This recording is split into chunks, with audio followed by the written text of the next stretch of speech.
last unit. Holy cow, I know. We are tired.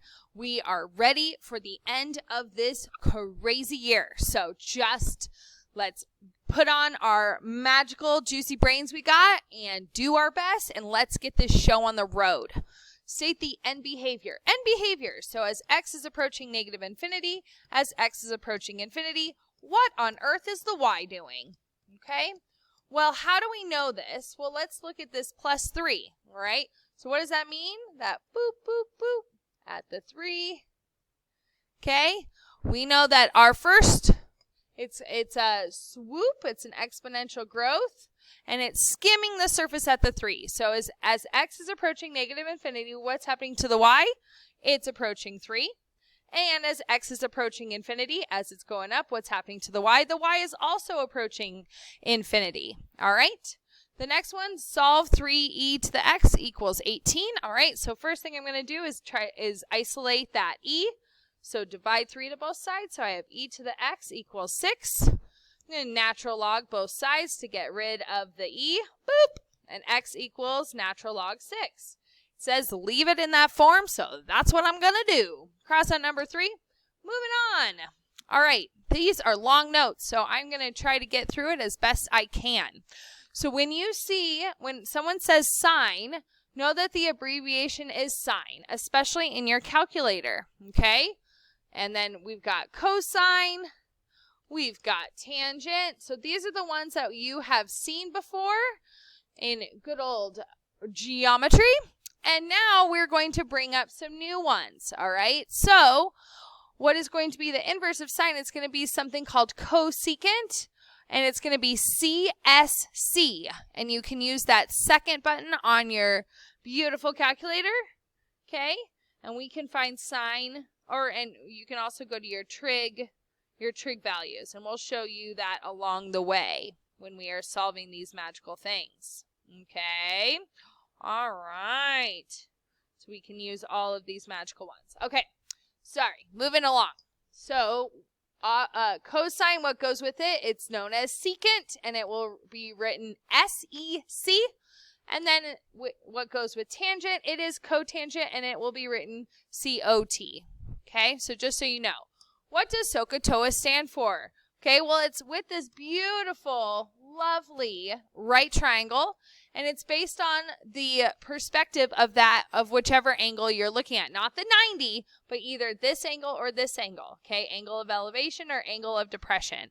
So we're going to be throwing a lot of things at you. That's review. So if I'm looking at this angle, this is the opposite side of that angle. Okay, and the one that is attached to the vertex, okay, is called the adjacent side. And the one that is opposite of the 90 degrees is known as the hypotenuse. So SOHCAHTOA is a way to remember what is the perspective. So if I wrote sine, okay, of the angle, it's opposite over hypotenuse. Let me color code this magic for ya. All right, so opposite side over hypotenuse. So that's what the SO stands for, S-O-H. Okay, now let's do the cosine. Well, AH would be adjacent, the adjacent side over the hypotenuse, and that gives the beautiful ka sound. Okay, we're back in speech, I feel like. All right, tangent. Anyone take speech out there? I did. All right, and then TOA, opposite over adjacent, which makes a TOA. TOA. So that's how you make those different ratios. So SOHCAHTOA is a way to remember these different ratios. All right, so actually, let's do this thing, okay? So again, I'm going to do the perspective of this. So this is a fancy Greek letter. It's called theta. Okay, so based on theta, this is the opposite side.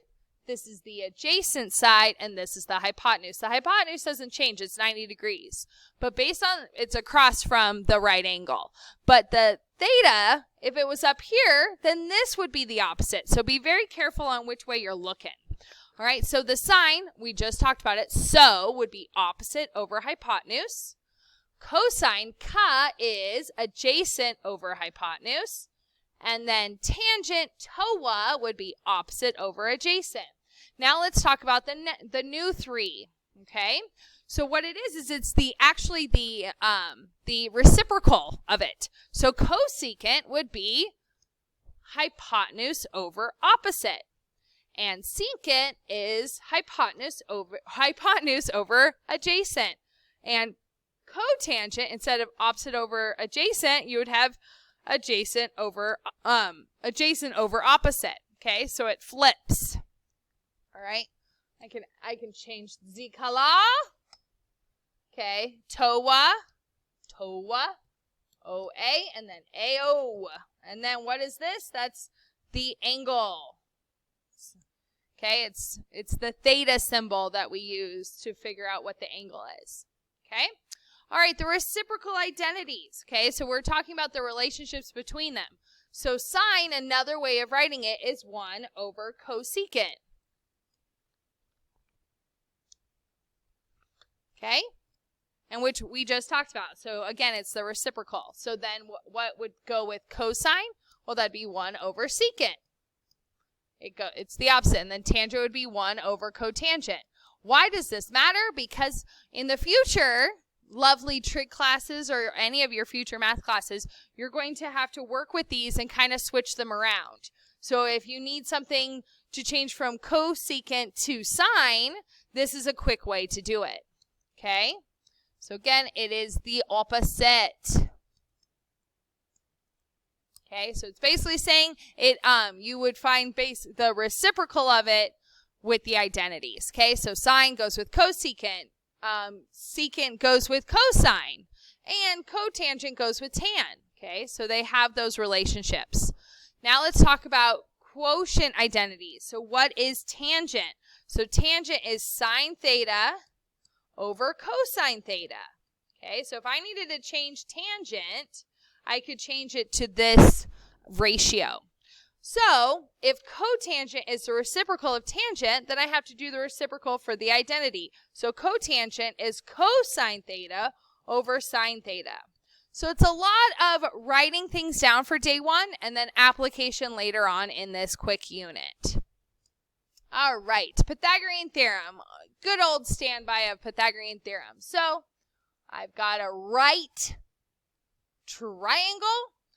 And I have my legs. It doesn't matter which one's A or B, but C has to be the hypotenuse, which is across the way from the 90 degrees. This is known as the hypotenuse. And Pythagoras decided, whoa, I can make right triangles if I put 3 squares together. So that's why it's A squared plus B squared equals C squared. Okay, again, the A or B can be varying for that. Degrees in a triangle. These things can come up.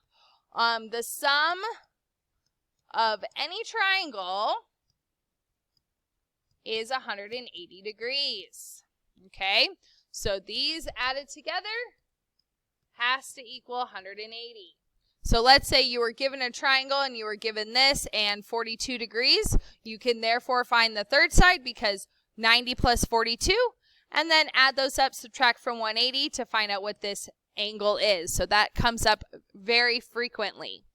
All right, triangle inequality. So if you don't have a right triangle, you can actually use Pythagorean theorem in order to find out which type of triangle it is. All right, so I have a squared plus b squared. And if those two, when they're squared and added, if the sum of this is greater than c squared, you've got an acute triangle, okay? Acute triangle. All the sides are smaller than 90, all right? So if you have a squared plus b squared is less than c squared, you've got an obtuse, which means that your third side and your third angle, right? Your third angle is bigger than 90 degrees. And then if they actually equal each other, then you have a right triangle, okay? So this is how you can, so if you ever hear the word classify the triangle, this is what you can figure out. C is always the biggest side, okay? So for example, if I just gave you 5, 2 root 4, and 7, and I said, okay, classify that. So I would do 5 squared plus 2 root 4 squared and see which side is equal. So 2 squared is 4, 4 times 4 is 16, plus 25, and 49. And we have to see which sides are bigger. So 25 plus 16 is 41, and 49. Therefore, this would be an obtuse triangle, okay? Because c squared is bigger than the other two. All right, moving right along. Given the following trigonometric function, find the other 5 trig functions of the angle. Remember, you need all 3 sides of the triangle, so you might need to use the Pythagorean theorem. So first, we need to write all 6 of the trig functions. So let's write them down. All right, so it says sine of theta equals 3 over 10. So let's figure out. So sine is opposite over hypotenuse, okay? So if we have our theta right here, the opposite side is 3, the hypotenuse is 10, and I need to find out what the adjacent side is, okay? So I need to do Pythagorean theorem. So this is one of the legs. So I have 3 squared plus b squared equals 10 squared. I square both and subtract them, and I get b squared equals 91. Square root both sides. Please leave things in a radical and not make it a decimal unless it says to, or it's going to kind of get really complicated. So b is the square root of 91. So that is the adjacent side. So to find the cosine, I have the square root of 91 over 10. Okay?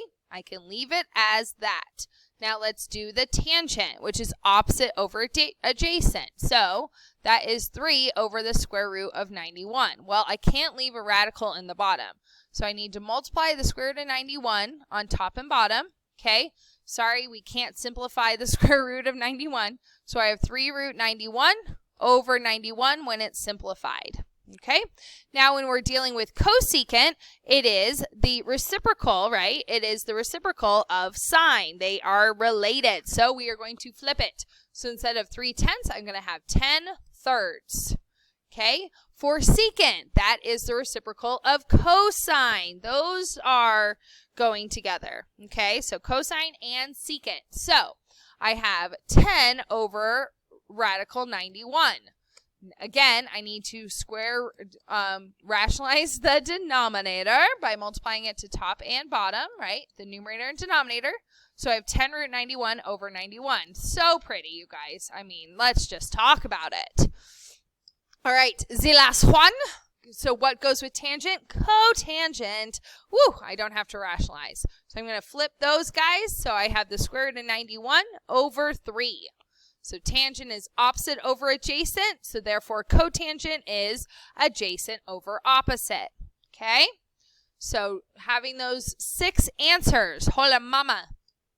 Alrighty, how do we find the requested value? So we are trying to find BC, so this side right there, okay?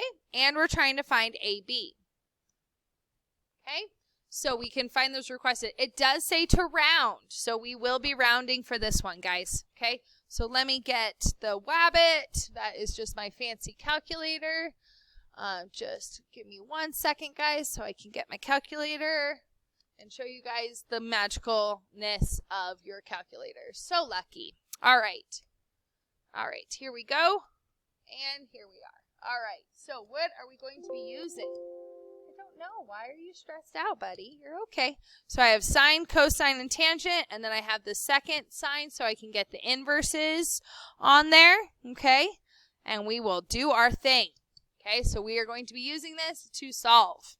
So what on earth can we use? All right, so we have this 40 degrees. That's the theta for this situation, and I want to find BC.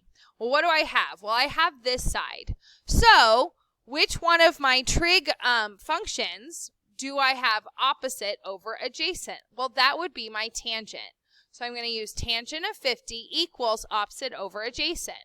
So tangent 40 equals opposite, I don't know what that is, that's the red, over 6. Okay? So what I'm going to do is I'm going to multiply these together. How I put in the calculator so I don't mess up is I put the 6 actually in front. So I make 6 tangent 40. Something you want to make sure in your calculator, you're going to have to get kind of getting used to some of this stuff. So in math, oh wait, no, mode. Do you see how it says radians? I need you to change that to degrees. Okay, so click enter. So then it changes to degrees. Okay, let me get out and click mode and make sure it's at the degree. So you're going to kind of be switching back and forth with radian and degree. So just kind of getting used to that. Now I'm going to go second out of here and I'm going to press 6, tangent, and 40. So if you notice, automatically after the tan, they have a parenthesis, and I just kind of finish the parenthesis. So I get 5.034, so it went 4 decimals. 1, 2, 3, 4. So 5.0346. 5.0346. Let me make sure that's right. All right, 5.0436. Wow! All right, so that is a B. Oh, BC. Hello, BC. Okay, by doing this problem. All right, now let's try to find the blue. So what do I have? I have opposite, and now I want to, oh wait, based on this one, I have, adjacent. I could use this one, but I rounded, so I want to kind of use the most accurate one. So I have something 40 degrees, and I have the adjacent side, and I want to find the hypotenuse. So which one is A over H? Well, that is cosine. Okay? So in order to find this one, if you notice, I need the hypotenuse. So for this one, we multiplied them together because I had the denominator. I don't have the denominator, so I'm actually going to switch them. So I'm going to have H equals 6 over cosine of 40 degrees. Okay? So let's try that out. So I have 6 divided by cosine of 40. I'm going to finish up that parentheses. Enter. Enter, and I get 7.8324. 8324. 8324. 8324. 7 in front. 24. 7.8324. Woo! All right. So AB is that answer. So figuring out which trig function am I going to use based on what they gave me. Okay? So figure out which trig function are you going to use based on what they gave you on the triangle. All right? And then I solve them separate. If I have the denominator, I can multiply them together. If I don't have the denominator, you can switch and divide. Okay? All right, so now we're going to talk angle of elevation compared to angle of depression. So, angle of elevation, if this is my triangle, I'm going to be having a right triangle, and my angle of elevation will be right here. Compared to angle of depression, guys, is actually not part of the triangle. It's on the outside of this. So if I'm at the top of the Empire State Building and I'm looking down, what would that angle be? So something that to consider, this angle and this angle are called alternate interior angles. Okay? Something back in the day when you remember. So that means that they are congruent. So this angle and this angle are congruent. So that can help you along the way when you're solving these. So let's get right to it. I love to draw pictures, especially in super complicated problems, to make sure we know what we're doing, folks. You're measuring the height of your school building. Okay, so school building. Ding, ding. All right, you stand 25 feet from the base. So this is the base of your school, and you're 25 feet away. Hello, you're right here. Hi there. Okay, so 25. And then the angle of elevation. Whoop, elevation going up. From the point is 62 degrees. And it says estimate the height. So we're trying to find this side. So which trig function am I going to use? Which trig ratio? Okay, well, I need the opposite, and I have the adjacent. So I'm going to use tangent. So tangent of 62 equals O opposite over 25. So we're trying to find the opposite side. Now let's look. I have the denominator. I'm multiplying those together. So I'm going to do 25 tan of 62. Make sure you're in degrees. They gave you the degree. All right, dolls. So 25 tangent of 62 equals 47 degrees. Oh, 47. It's not the degrees. Holy cow. 47 feet.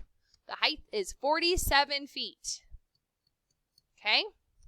Give or take. Did they say to the nearest foot? Yeah, they did. All right. Perfect. So 47 feet. That is your answer. All right. Now we are dealing with an angle. All right. The Earth and Moon. Blah, blah, blah. The distance from the moon is approximately. So here is the moon. This is the sun. So this I'm going to put right here. That's what I got. That's what I got. What is the distance from the sun to the earth? They want this side, so they want the hypotenuse, people. All right, so based on the angle of elevations going up.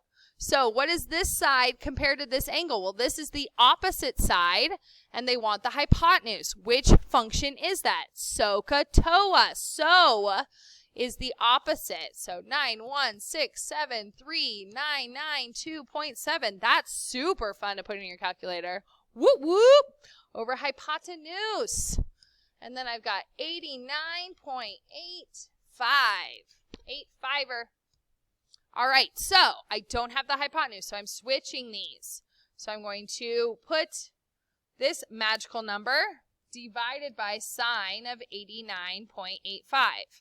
So put that in your calculator. Work it out. Please try. Go. All right, that should be your answer. Okay. So 9167402.7.61. Hypotenuse should always be the longest leg. So if you got smaller than from the sun to the moon, then something went terribly wrong. Please practice this in your calculator. Okay. All right, a man on the cliff is looking down at two ships due east. Okay, so east, going to the right. Okay, the angles of depression from the man to the ship are 56 degrees and 63 degrees. Okay, the distance between the man and the closer ship is 97, and the distance between the man and the second ship is 111. Find the distance. So I'm going to draw a picture. You guys draw the picture, and we will rock these out. All right, guys, so here's our two ships. So, again, this is you looking down, okay? So, angle of depression. So, we're looking down, all right? And we made right triangles from there. So, we've got this ship, which is the 56 degrees, and it's 111 feet. And then this is the 63 degrees, and this is the 97. So, they told us the hypotenuse of each, and they want to know this distance between the two.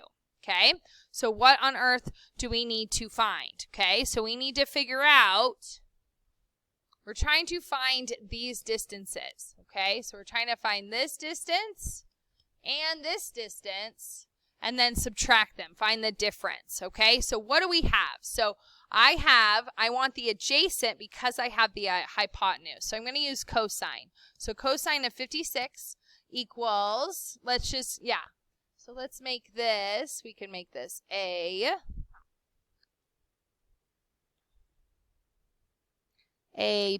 yeah. So we're trying to find the whole thing for this one, okay? So, okay, so 56, over 111. All righty. So we are trying to find out what each of these distances are, like I'm saying, and then subtract them. Okay, so this whole thing would be the 63. So this little one right here, let's just make it A1. Okay, adjacent 1. All right, let's multiply those together and find out what A1 is. Okay, so handy dandy calculator. Hello, wakey, wakey. All right, so I've got 111 times cosine of 56. And we've got 67.07. So, sorry, 62. Hello, 62.07. Okay. All right, so that's that one. Now let's find this whole adjacent. Okay, so they are kind of overlapping. Okay, we've got them overlapping for them because 62 is the big one. Okay. All right, so I just figured out cosine of 56 equals A1 over 111. Okay. Again, this is going to take some practice on what we're actually looking at. All right, so then we've got the 63 and the 97. So again, we've got cosine of 63 equals, we're trying to find the A2, so the whole thing over 97. Again, multiplying these together, 63 degrees. Apologize for that. Trying to work these out. Whew, 97 times cosine of 63. And that is 44.037. So 44.037. It didn't really say where to round it, so we're just solving that. All right. Okay, so A2 and the A1, and we are subtracting them. Sorry, I have these kind of switched. So that should be A2 and this should be A1. There we go. Because the whole thing compared to the little segment. Basically, subtract them and call it a day. Okay? So A2 minus A1 would be 18.03 feet. So whatever way you want to slice it, we're just trying to figure out the big one compared to the small one of the two adjacent sides. So they're overlapping triangles. All right. Sorry for such a long video, guys. There's a lot of content in here. All right. So if we are trying to find the inverse, okay, the inverse button on your calculator. So if I wanted to find the inverse, I'd press second sign, and then you would put in the fancy information. Okay. So cosine is adjacent over hypotenuse, sine is opposite over hypotenuse, and tangent, TOA, is opposite over adjacent. Okay? And this is how you would find theta. What does that mean? If you need to find the angle, you're going to use the inverse functions. Okay? And we'll practice a few of those, and then we'll be finally done. Mamma mia. All right, 10 feet tall, shadow, 20. Find the angle of elevation. Okay, so what do I got? I've got my opposite over adjacent. I've got the tan. So tangent of theta equals 10 over 20. So what do? I find the inverse of 10 divided by 20, and that will give me theta. So let's practice that in the calculator. You want to make sure you are comfortable with your calculator, guys. So second tangent of 10. 10, sorry, it's cut off on yours, divided by 20 equals, so it's 26.56. Did it say to round? 26.57. 26.57 degrees. Okay? Sounds good. If it doesn't say, round where you'd like. I wouldn't round to the nearest degree. I definitely would round, and we'll hopefully be more specific with that one. All right, guys, so this is the last one. It's kind of tricky on how they discuss it, so let's talk about it. So you are 5.5 feet tall and standing on an observation platform at the Statue of Liberty. You are 250 feet above the ground, and you are 5.5 feet tall, okay? So we're using our line of sight the best we can, okay? Whoop, ooh. Okay? We need to find the angle of depression, okay, to a ship that is 600 feet away. Goodbye, the ship. Thank you. You get to see another one of my lovely ships. All right. So angle of depression to the ship is 600 feet away. Okay? What is it asking for? Okay, well, it's asking for this angle. Okay? So, what do I have? I have my hypotenuse, and I have the adjacent if I'm adding these together. Okay? So, 250 plus 5.5. We know this. Come on now. We've got 255.5 over 600. We've got adjacent, so we have cosine. So we're going to find the cosine, the inverse of cosine, to find out what this angle is, okay? That's what we're trying to do. So if you want the angle, you use the inverse. So let's do it. So we've got second cosine, 255.5 divided by 600. And we've got 64.8. We'll just round that up. So 64.8 degrees is your angle of depression. Okay? Angle of depression looking down, angle of elevation looking up. All right? So thanks so much for joining me on this long-winded day. I appreciate all of you. Have a great one. Bye.